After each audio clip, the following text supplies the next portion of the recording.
मेरे प्यारे दोस्तों, मैं वैभव एक बार फिर से आप सबका स्वागत करता हूं आपके अपने ऑनलाइन प्लेटफॉर्म पर। आप सभी मेरे अच्छे भाई बहनों का बहुत बहुत स्वागत है। जल्दी से सारे लोग आ जाइए, फिर शुरू करेंगे आज की क्लास को। और साइंस के कुछ बहुत ही महत्वपूर्ण वाले प्रश्नों को करने वाले हैं, जो कि आपकी बीएड प्रवेश परीक्षा 2026 के लिए काफ़ी महत्वपूर्ण हो सकते हैं।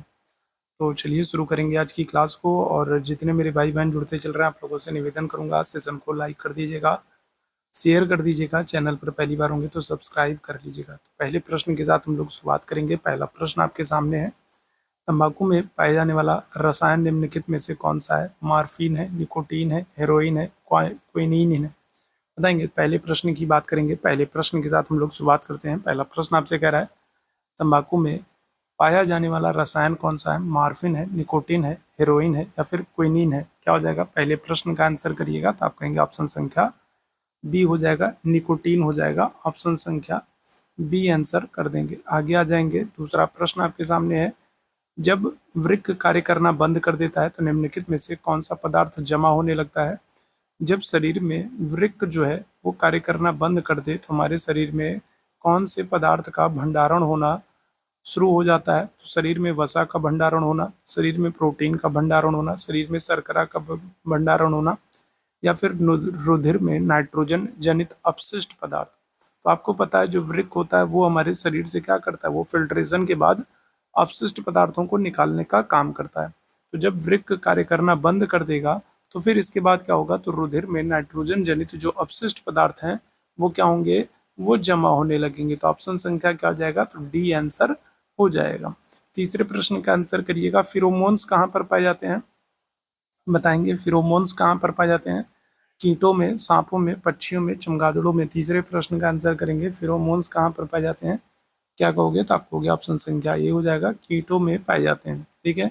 आगे आ जाएगा, अपोहन का प्रयोग किस क्रिया को पूरा करने के लिए किया जाता है?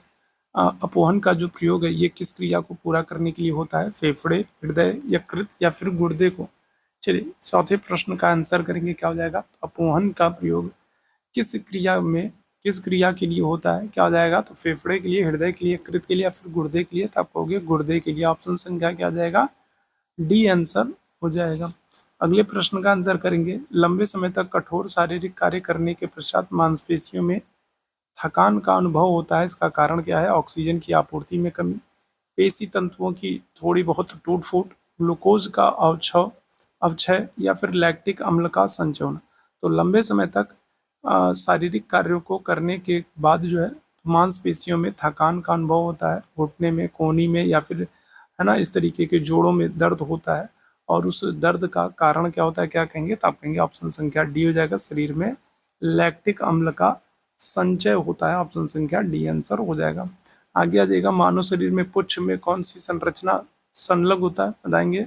मानव शरीर में पुच्छ कौन सी संरचना में संलग्न होता है? बृहदांत्र है, शुद्धांत्र है, पित्ताशय है, आमाशय है? छठवें प्रश्न का आंसर करेंगे। क्या जाएगा? मानव शरीर में पुच्छ में कौन सी संरचना में संलग्न होता है? क्या आंसर करिएगा? ऑप्शन संख्या ए आंसर करेंगे, बृहदांत्र हो जाएगा। ऑप्शन संख्या ए करेक्ट होगा। दिल का दौरा किस कारण से पड़ता है? अगले प्रश्न का आंसर करिएगा, दिल का दौरा किस कारण से पड़ता है? हृदय पर जीवाणुओं के हमला करने से, हृदय गति के रुक जाने से, अज्ञात कारणों से हृदय में बाधा आने से, या फिर हृदय में रक्त की आपूर्ति की कमी से? तो दिल का दौरा क्यों पड़ता है? हार्ट अटैक क्यों आता है? क्या कहेंगे? तो हार्ट अटैक क्यों आता है? दिल का दौरा क्यों पड़ता है? तो हृदय में रक्त की आपूर्ति में जब कमी होती है, या फिर रक्त आपूर्ति में कोई बाधा बनती है, हृदय में रक्त की आपूर्ति नहीं हो पाती है, तो फिर हार्ट अटैक आता है, दिल का दौरा पड़ता है। ऑप्शन संख्या डी हो जाएगा। आगे आ जाएंगे, हाइड्रा के अंडाशय में कितने अंडाणु होते हैं? इस प्रश्न का आंसर करिएगा। क्या आ जाएगा? तो हाइड्रा के अंडाशय में कितने अंडाणु होते हैं? ये प्रश्न आपसे पूछा जा रहा है। क्या हो जाएगा? 2 होते हैं, 4 होते हैं, 1 होते हैं, 3 होते हैं? आप कहोगे 1 होते हैं। सी ऑप्शन करेक्ट हो जाएगा। आगे आ जाएंगे, वृक्षों पर पाया जाने वाला मेढक कौन सा होता है? एलाइटिस होता है, बुफो होता है, हाइला होता है, राना होता है? क्या आ जाएगा? तो आपसे पूछा जा रहा है वृक्षों पर पाया जाने वाला मेढक कौन सा होता है? 9वें प्रश्न का आंसर करिएगा। वृक्षों पर पाया जाने वाला मेढक कौन सा होता है? आप कहोगे ऑप्शन संख्या सी, हाइला होता है। आगे आ जाओ, मानव शरीर में सबसे लंबी अस्थि कौन सी होती है? 10वें प्रश्न का आंसर करेंगे। तो मानव शरीर में सबसे लंबी अस्थि कौन सी होती है? 10वें प्रश्न का आंसर करेंगे तो आप कहेंगे उरु अस्थि होती है। ऑप्शन संख्या सी हो जाएगा। आगे आ जाएगा चमगादड़ की ध्वनि कैसी होती है, श्रव्य होती है, अध्वनिक होती है, अश्रु होती है या फिर पराश्रव्य होती है। चमगादड़ की ध्वनि कैसी होती है, चमगादड़ आपको याद रखना है स्तनधारी होते हैं, है ना, चमगादड़ जो होते हैं स्तनधारी होते हैं, और ये इनकी ध्वनि कैसी होती है, क्या कहोगे, तब कहोगे पराश्रव्य होती है। ऑप्शन संख्या क्या आ जाएगा, तो डी आंसर हो जाएगा। आगे आ जाएंगे, शरीर में ऑक्सीजन की कमी क्या कहलाती है, ऑक्सीजन की जो कमी है तो ये क्या कहलाएगी, एनोक्सिया कहलाएगी, एस्फाइक्सिया कहलाएगी, यूनाइया कहलाएगी, इनमें से कोई नहीं। तो ऑक्सीजन की कमी अगर हम लोग बात करेंगे तो क्या होती है, तो आप कहोगे एनोक्सिया कहलाती है। ऑप्शन संख्या ए हो जाएगा। अगले प्रश्न पर आ जाइए, निम्नलिखित में से किस समुच्चय के सभी चारों प्राणी शिशुओं को जन्म देते हैं। बताएंगे कौन सा विकल्प है जिसमें सभी प्राणी जो है वो शिशुओं को जन्म देते हैं। 13वें प्रश्न का आंसर करेंगे, क्या आ जाएगा, कौन सा समुच्चय है जिसमें सभी प्राणी शिशुओं को जन्म देते हैं, क्या हो जाएगा, इस प्रश्न का आंसर क्या करेंगे, तो ऑप्शन संख्या बी हो जाएगा। प्लेटिपस है, व्हेल है, व्हेल सबसे बड़ा स्तनधारी है, चमगादड़ है और दरियाई घोड़ा, ये सभी क्या करते हैं, ये सभी बच्चों को जन्म देते हैं। ऑप्शन संख्या बी आंसर हो जाएगा। आगे बढ़िएगा, मायोग्लोबिन पाया जाता है कहाँ पर, पेशियों में, रुधिर में, यकृत में, प्लीहा में। मायोग्लोबिन कहाँ पर पाया जाता है, ये प्रश्न आपसे पूछा जा रहा है, कहाँ पर पाया जाता है, क्या कहेंगे, तो हम कहेंगे पेशियों में पाया जाता है। ऑप्शन संख्या ए हो जाएगा। आगे बढ़ेंगे, भ्रूण में श्वसन का कार्य किसके द्वारा किया जाता है। 15वें प्रश्न का आंसर करेंगे, क्या आ जाएगा, तो भ्रूण में श्वसन का कार्य किसके द्वारा किया जाता है, क्या आ जाएगा। 15वें प्रश्न की बात करें, ऑप्शन संख्या सी हो जाएगा, अपरा पोषिका के द्वारा। ऑप्शन संख्या सी हो जाएगा। आगे बढ़िएगा, निम्नलिखित में से कौन सा मानव हार्मोन में आयोडीन निहित होता है। बताएंगे किस मानव हार्मोन में आयोडीन निहित होता है, क्या आ जाएगा, इस प्रश्न का आंसर करेंगे। ऑक्सीटोसिन होता है, प्रोजेस्टेरोन होता है, एड्रेनलिन होता है या फिर थायरॉक्सिन होता है, क्या हो जाएगा, कौन सा मानव हार्मोन है जिसमें आयोडीन होता है, तो आप कहेंगे एड्रेनलिन हो जाएगा। ऑप्शन संख्या क्या हो जाएगा, सी हो जाएगा। और इसे लड़ो या उड़ो हार्मोन भी कहते हैं। रुधिर के किस घटक को हमारे शरीर की रक्षा कोशिका कहते हैं। बताएंगे तो रक्षा कोशिका रक्षा करने का काम कौन करता है, ये तो बेसिक सा प्रश्न है, क्या हो जाएगा, WBC हो जाएगा, श्वेत रुधिर कणिकाएं हो जाएगा। आगे बढ़ेंगे, मानव में लिंग का निर्धारण कौन करता है। विटामिन के द्वारा होता है, गुणसूत्रों के द्वारा होता है, हार्मोन्स के द्वारा, पोषक तत्वों के द्वारा होता है। तो मानव में लिंग का निर्धारण की बेटा होगा, बेटी होगी, लड़का होगा, लड़की होगी, तो इसका निर्धारण गुणसूत्रों के माध्यम से होता है। ऑप्शन संख्या क्या आ जाएगा, तो बी आंसर हो जाएगा। आगे आ जाएंगे, हमारे शरीर में धमनियों का काम क्या है। हृदय से रुधिर का वहन करना, रुधिर को शुद्ध करना, श्वेत रुधिरणाओं का निर्माण करना, रुधिर वापस हृदय को ले जाना। तो हमारे शरीर में धमनियों का काम क्या होता है, क्या कहेंगे, तो आप कहेंगे हृदय से रुधिर का वहन करना। ऑप्शन संख्या क्या आ जाएगा, ए आंसर हो जाएगा। आगे आ, जो निद्रा के दौरान मनुष्य का रक्तचाप होता है, कैसा होता है भाई, निद्रा के दौरान अगर हम लोग बात करें तो निद्रा के दौरान जो ब्लड प्रेशर होता है वो क्या होता है, क्या आंसर कहेंगे, निद्रा के दौरान जो ब्लड प्रेशर होता है वो कैसा होता है, क्या कहोगे, तो आप कहोगे स्थिर होता है। ऑप्शन संख्या क्या आ जाएगा, तो डी आंसर हो जाएगा। आगे आ जाएंगे, पूरे पुरुष में यूरिया बनता है कहाँ पर, वृक्क में, यकृत में, नेफ्रॉन में, मूत्राशय में। तो पुरुष में यूरिया कहाँ पर बनता है, ये बताइएगा, क्या आ जाएगा, पुरुष में यूरिया कहाँ पर बनता है, तो आपको हो गया ऑप्शन संख्या बी हो जाएगा, यकृत में। आगे आ जाएंगे अगले प्रश्न की तरफ, स्वेदन का सबसे महत्वपूर्ण कार्य क्या है। स्वेदन का मतलब समझ रहे हैं, स्वेदन का मतलब पसीने से। तो हमारे शरीर में जो पसीने पसीने जो निकलते हैं, तो पसीने जो होते हैं ये अपशिष्ट पदार्थ के रूप में होते हैं, और ये इनका कार्य क्या होता है, शरीर के अपशिष्टों से मुक्ति पाना, शरीर के तापमान को नियंत्रित करना, शरीर के अपशिष्ट को नियंत्रित करना, त्वचा को लुब्रिकेट करना। तो क्या हो जाएगा, तो जो स्वेदन होते हैं, जो पसीने होते हैं हमारे शरीर से बाहर आ रहे हैं, इनका मुख्य कार्य क्या होता है, शरीर के टेम्परेचर को मेंटेन करके चलना है, नियंत्रित करना। ऑप्शन संख्या बी आंसर हो जाएगा। ईसीजी का उपकरण किसको दर्ज करता है, बताएंगे, क्या आ जाएगा, चलिए जल्दी से बताएंगे। इलेक्ट्रोकार्डियोग्राफ जो होता है इसका फुल फॉर्म होता है ईसीजी का, और ये किसको दर्ज करता है, हृदय पेशियों के विभवांतर को, श्वसन की दर को, ग्लोमेरुल फिल्ट्रेशन की दर को, या फिर पंप किए गए रुधिर के आयतन को, क्या हो जाएगा, तो ईसीजी उपकरण किसको दर्ज करता है, क्या कहोगे, तो आप कहोगे हृदय पेशियों के विभवांतर को। ऑप्शन संख्या ए हो जाएगा। अगले प्रश्न पर आ जाएगा, अनुवांशिकता का नियम किसने दिया है, मेंडलीफ ने दिया, पावलोव ने दिया, कोहल ने दिया या फिर मेंडल ने दिया। बताएंगे अनुवांशिकता का नियम किसने दिया है, क्या कहोगे, तो आप कहोगे मेंडल ने दिया, मटर के दाने पर प्रयोग किया था, है ना, ये भी आपसे पूछा जाता है।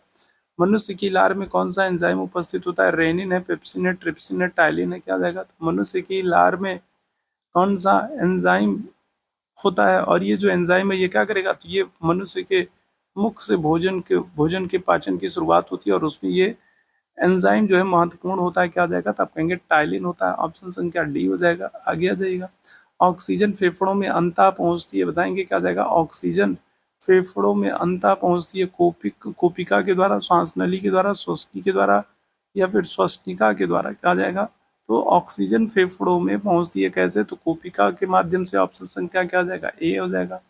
आगे आ जाएंगे, निम्नलिखित में से ऑक्सीजन वहन में सक्षम है कौन है, जो ऑक्सीजन वहन करता है, कौन हो जाएगा, जो शरीर के विभिन्न अंगों में ऑक्सीजन को पहुंचाने का काम करता है, क्या कहोगे, तो आप कहोगे रक्त होगा। रक्त में ही क्या होगा, रक्त में हीमोग्लोबिन जो है ना, घुली हुई होती है, और ये क्या करेंगे, तो ये है ना ऑक्सीजन जो है रक्त के माध्यम से ही ऑक्सीजन जो है पहुंचने का काम करती है। ऑप्शन संख्या क्या आ जाएगा, तो सी आंसर हो जाएगा। आगे आ जाओ, लैक्टियल्स कहाँ पाए जाते हैं, बताएंगे क्या आ जाएगा, लैक्टियल्स कहाँ पर पाए जाते हैं, यकृत में, फेफड़ों में, वृक्कों में, या फिर आंतों की रसांकुर में।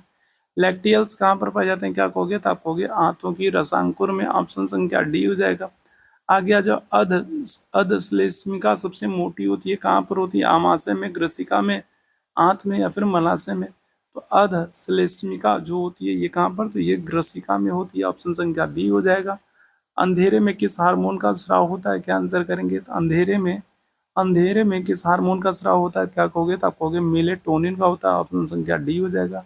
नासा कोष्ठ को पृथक करने वाली उपास्थि कौन सी होती है, क्या हो जाएगा, नासा कोष्ठ को पृथक करने वाली उपास्थि कौन सी होती है, ये प्रश्न आपसे पूछा जा रहा है, क्या कहेंगे, तो आप कहेंगे क्रिकोइड होता है। क्या होता है, क्रिकोइड होता है। ऑप्शन संख्या सी हो जाएगा। आगे बढ़िएगा अगले प्रश्न की तरफ, निम्नलिखित में से कौन सी कोशिकाएं आमाशय में हाइड्रोक्लोरिक अम्ल स्रावित करती हैं, क्या हो जाएगा, क्या कहेंगे, तो आप कहेंगे ऑप्शन संख्या सी हो जाएगा, ऑक्जेंटिक हो जाएगा, है ना। ये जो प्रश्न है, जिन प्रश्नों को मैं आप लोगों को करा रहा हूँ, तो ये सारे बहुत ही महत्वपूर्ण है, प्रीवियस ईयर में पूछे गए प्रश्न है, और इनका आपको क्या करना है, इनका आपको रिवीजन करना है ना, इनका आपको रिवीजन करना है। 2-3 बार क्लास को आप देख लेंगे, इसीलिए फटाफट कर रहा हूँ, क्योंकि समय अब बहुत कम है और ज़्यादा समय हम लोग नहीं ले सकते हैं, है ना।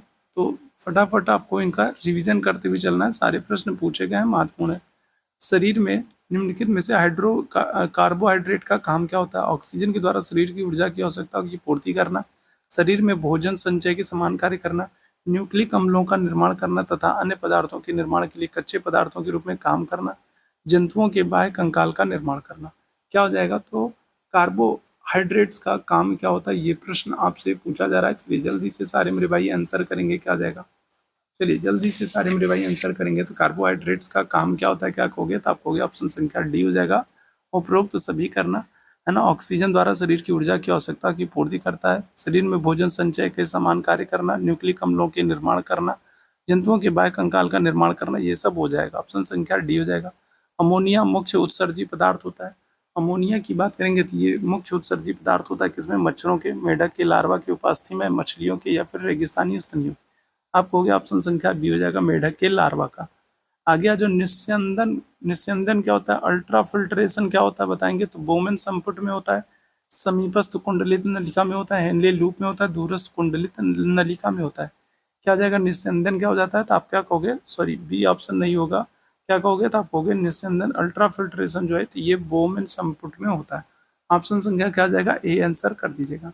आगे बढ़ेंगे, मनुष्य के शरीर में अस्थियों की संख्या कितनी होती है, तो एक स्वस्थ मनुष्य में अगर हम लोग बात करें तो जो शरीर में अस्थियों की संख्या होती है वो कितनी, 206 होती है। आगे बढ़ेंगे, मनुष्य के एक हीमोग्लोबिन अणु से ऑक्सीजन के कितने अणु संयुक्त होते हैं, क्या हो जाएगा, तो इस प्रश्न का आंसर करेंगे, मनुष्य के एक हीमोग्लोबिन अणु के साथ कितने ऑक्सीजन के अणु संयुक्त होते हैं, क्या हो जाएगा, इस प्रश्न का आंसर करोगे 4 होते हैं। आगे आ जाएंगे, निम्न में से कौन सा स्वर यंत्र है, कौन सा स्वर यंत्र है, बताएंगे, लेरिंग्स है, ग्रसनी है, कंठ द्वारा, या फिर घाटी ढापन है, क्या हो जाएगा, तो स्वर यंत्र कौन सा है, क्या कहोगे, तो आप कहोगे लेरिंग्स हो जाएगा। ऑप्शन संख्या ए हो जाएगा। अवायवीय श्वसन कहाँ पर होता है, 39वें प्रश्न का आंसर करेंगे, क्या जाएगा, अवायवीय श्वसन कहाँ पर होता है, क्या कहेंगे, तो आप कहेंगे ऑप्शन संख्या सी, फीता कृमि में होता है। आगे बढ़ेंगे, सांस के साथ अंदर ली गई वायु में ऑक्सीजन की प्रतिशतता कितनी होती है, सांस के साथ अंदर ली गई वायु में ऑक्सीजन की प्रतिशतता कितनी होती है, आप कहोगे 20% होती है। आगे आ जाएगा, रुधिर में कार्बन डाइऑक्साइड का परिवहन मुख्यतः किस रूप में होता है, रुधिर से कार्बन डाइऑक्साइड का परिवहन मुख्यतः किस रूप से होता है, क्या कहेंगे, तो आप कहेंगे बाइकार्बोनेट के माध्यम से। ऑप्शन संख्या सी हो जाएगा। रोडोप्सिन वर्णन करता है, बताएंगे किसका, तो रोडोप्सिन जो है ये किसका वर्णन करता है, पित्तरस का, त्वचा का, रुधिराणुओं का, या फिर रेटिनी कोशिकाओं में, क्या हो जाएगा? तो इस प्रश्न का आंसर करेंगे तो आपको हो गया ऑप्शन संख्या डी हो जाएगा, रेटिनी कोशिकाओं में, है ना, रोडोप्सिन, ऑप्शन संख्या डी हो जाएगा। गैस्ट्रुला की गुफा को क्या कहते हैं बताएंगे, क्या जाएगा? गैस्ट्रुला की गुहा को क्या कहते हैं? ऑर्केंट्रॉन कहते हैं, सिलेंट्रॉन कहते हैं, ब्लास्टोसील कहते हैं, हीमोसील कहते हैं। गैस्ट्रुला की गुफा को क्या कहते हैं? तो आपको हो गया ऑर्केंट्रॉन कहते हैं, ऑप्शन संख्या ए हो जाएगा। बीएमआर का फुल फॉर्म क्या होगा बताएंगे, क्या जाएगा? तो बोन मैरो रिजनेशन हो जाएगा, बेसिक मेटाबॉलिक रेट हो जाएगा, बर्थ मोरेलिटी रेट हो जाएगा, या फिर बायोलॉजिकल मेटाबॉलिक रेट हो जाएगा। 44वें प्रश्न की बात करेंगे, क्या आ जाएगा? क्या आंसर करोगे तो आपको बेसिक मेटाबॉलिक रेट हो जाएगा, ऑप्शन संख्या बी हो जाएगा। फेफड़ों की क्रियात्मक इकाई क्या है? ब्रोंकाई है, ट्रैकिया है, ब्रोंकियोल है, या फिर एल्वियोलाई है? क्या आ जाएगा? आपसे क्या पूछ रहा है? आपसे पूछ रहा है फेफड़ों की क्रियात्मक इकाई क्या हो जाएगा? आपको एल्वियोलाई है, ऑप्शन संख्या डी हो जाएगा। आगे आ जाओ, मानव शरीर में मांसपेशियों की कुल संख्या कितनी होती है? मांसपेशियों की संख्या की बात हो रहा, मांसपेशियों की संख्या कितनी है? तो आपको 639 है। आगे आ जाओ, बेसिक मेटाबॉलिक रेट बीएमआर, अभी हम लोगों ने इसी का फुल फॉर्म पढ़ा था, है ना, बेसिक मेटाबॉलिक रेट, अभी यही प्रश्न हुआ था, बीएमआर का फुल फॉर्म आपसे पूछा गया था। बेसिक मेटाबॉलिक रेट जो है ये घटता है निम्न में से किन अवस्थाओं को छोड़कर? तो किस अवस्था को छोड़ दिया जाए? कौन सी अवस्था है जिसमें नहीं घटता है, बाकी सब में तो घटता है? तो बताएंगे क्या जाएगा? बेसिक मेटाबॉलिक रेट जो है ये घटता है निम्न में से सभी अवस्थाओं में से किसी एक अवस्था को छोड़कर। तो क्या हो जाएगा? तो आपको हाइपरटेंशन, हाइपरटेंशन में उच्च रक्तचाप में क्या होता है? ये बढ़ता है, ना कि घटता है, ऑप्शन संख्या ए हो जाएगा। आगे आ जाओ, हाइड्रोलिसिस में जो ऊर्जा स्वतंत्र होती हुआ है उसमें है काइनेटिक है, प्रकाश है, पोटेंशियल ऊर्जा है, क्या हो जाएगा? तो हाइड्रोलिसिस में अगर हम लोग बात करें जो ऊर्जा उत्पन्न होती है वो कौन सी है? स्वतंत्र होती है, वो हो गए उष्मीय होती है। अधिकतर अंतः शोषण के पश्चात निकाली गई वायु की अधिकतम मात्रा होती है, क्या हो जाएगा? इस प्रश्न का आंसर करेंगे, क्या हो जाएगा? तो ऑप्शन संख्या डी आंसर करोगे, फेफड़े की जैव क्षमता हो जाएगा, ऑप्शन संख्या डी हो जाएगा। कीटों में श्वसन अंग कौन सा होता है? क्या कहेंगे? फेफड़े होते हैं, श्वसनाल होता है, श्वसनीय होता है, ग्रसनीय होता है। कीटों में श्वसन अंग जो होता है वो श्वसनीय होता है, ऑप्शन संख्या सी हो जाएगा। मनुष्य का दायां फेफड़ा द्विपाल युक्त होता है, चार पाल युक्त होता है, तीन पाल युक्त होता है, इनमें से कोई नहीं, क्या हो जाएगा? मनुष्य का जो जो दायां फेफड़ा होता है वो तीन पाल युक्त होता है, ऑप्शन संख्या सी आंसर हो जाएगा। आगे आ जाइएगा, जोंक का श्वसन अंग क्या होता है? जोंक का श्वसन अंग क्या होता है? फेफड़ा है, श्वसनालय, त्वचा है, गलफड़ है, क्या हो जाएगा? जोंक का श्वसन अंग क्या है? क्या कहोगे? तब कहोगे त्वचा है। खुला परिसंचरण तंत्र पाया जाता है, बताएंगे कहाँ पर? कीटों में, जोंक में, मोलस्का में, इन सभी में। क्या हो जाएगा? खुला परिसंचरण तंत्र कहाँ पर पाया जाता है? क्या कहेंगे? कीटों में पाया जाता है। आगे बढ़ेंगे, ईसीजी द्वारा जांच की जाती है, ईसीजी इलेक्ट्रोकार्डियोग्राम की बात करेंगे, इसके द्वारा किसकी जांच की जाती है? क्या हो जाएगा? क्या कहोगे? तो आप कहोगे हृदय स्पंदन की, है ना, ऑप्शन संख्या क्या जाएगा? ए आंसर हो जाएगा। आगे आ जाओ, हृदय के चारों ओर पाई जाने वाली झिल्ली कहलाती है, क्या कहलाती है?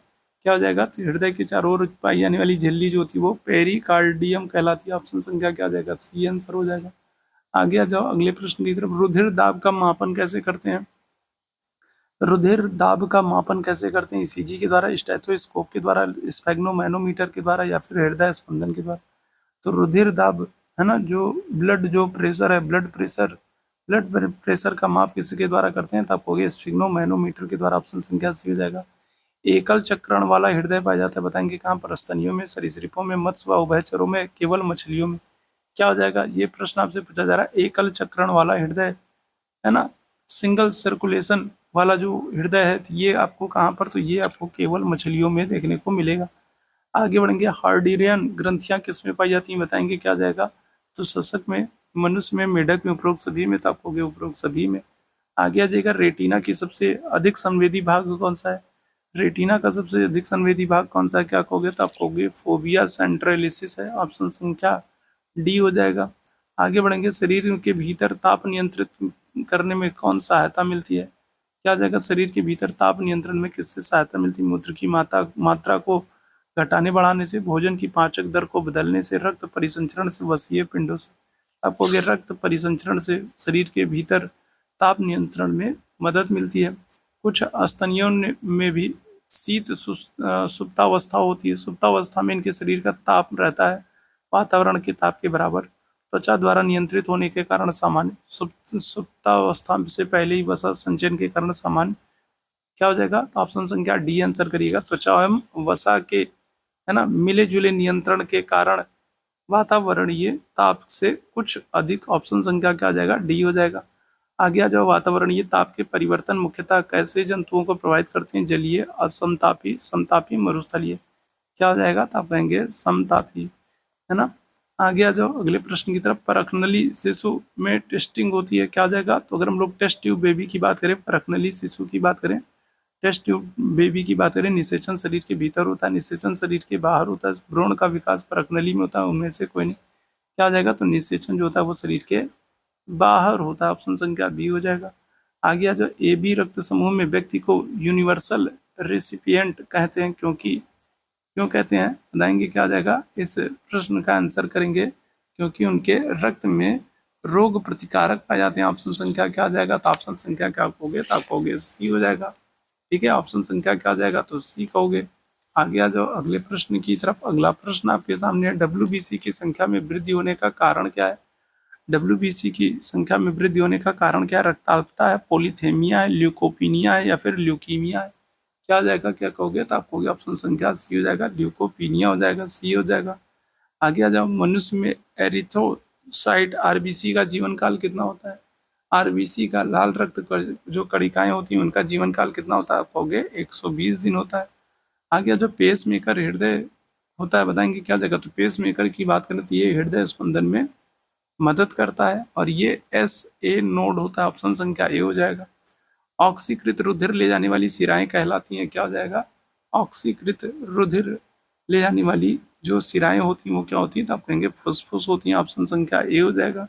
आगे जो निसल के कण पाए जाते हैं, उपास्थल कोशिकाओं में, तंत्रिका कोशिकाओं में, पेशी कोशिकाओं में, अस्थि कोशिकाओं में, आप कहोगे तंत्रिका कोशिकाओं में। ऑप्शन संख्या बी आंसर हो जाएगा। ठीक, आगे आ जाओ, दो न्यूरॉनों के मध्य का जुड़ाव क्या कहलाता है। दो न्यूरॉनों के मध्य का जुड़ाव क्या कहलाता है, आप कहोगे साइनेप्टिक क्लिप्ट कहलाता है। ऑप्शन संख्या डी हो जाएगा। आगे आ जाओ, अस्थियों की संरचना को जोड़ने वाले तंतुमय संरचना क्या होती है। 71वें प्रश्न का आंसर करेंगे तो क्या कह रहा है आपसे, अस्थियों को जोड़ने वाली तंतुमय संरचना क्या होती है, आप कहोगे स्नायु होती है। ऑप्शन संख्या क्या हो जाएगा, बी हो जाएगा, लिगामेंट जिसे कहते हो। सफेद तंतु रासायनिक रूप से बने होते हैं। 72वें प्रश्न का आंसर करेंगे, किसके बने होते हैं, सफेद तंतु जो है ये कोलेजन के बने होते हैं। ऑप्शन संख्या ये हो जाएगा। आमाशयी ग्रंथि की ऑक्सीसेंटिक कोशिकाएं जो है ये स्रावित होती है, कहाँ से स्रावित होती हैं, क्या हो जाएगा इस प्रश्न का, आप कहोगे ऑप्शन संख्या डी हो जाएगा, आमाशयी HCl होता है। आगे आ जाओ, लार में उपस्थित एंजाइम कौन सा होता है, ये प्रश्न तो शायद हम लोग कर चुके हैं। क्या होगा, टाइलिन होगा। ऑप्शन संख्या बी हो जाएगा। कौन सा सत्य आमाशय है, रेमुन है, रेटिकुलम है, ओमासम है, या फिर एबोमेसम है। क्या हो जाएगा, तो आप कहोगे रेटिकुलम हो जाएगा। ऑप्शन संख्या बी हो जाएगा। आगे आ जाओ, मनुष्य के निषेचित अंडे में कुल गुणसूत्रों की संख्या कितनी होती है, तो गुणसूत्रों की संख्या पूछ रहा था, आप कहोगे 23 जोड़े होते हैं, मतलब कितने, मतलब 46 होते हैं, है ना, 23 जोड़े 46 होते हैं।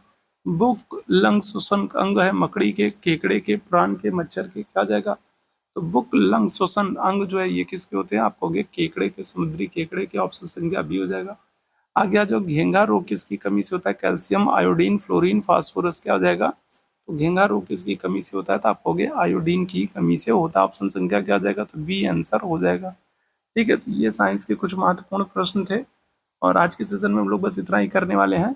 उम्मीद करूंगा सेशन आपको पसंद आया होगा। पसंद आया हो तो सेशन को लाइक, शेयर और सब्सक्राइब जरूर कीजिएगा। अभी के लिए बस इतना ही। थैंक यू सो मच आप सभी लोगों को मेरे साथ जुड़ने के लिए। Thank you so much.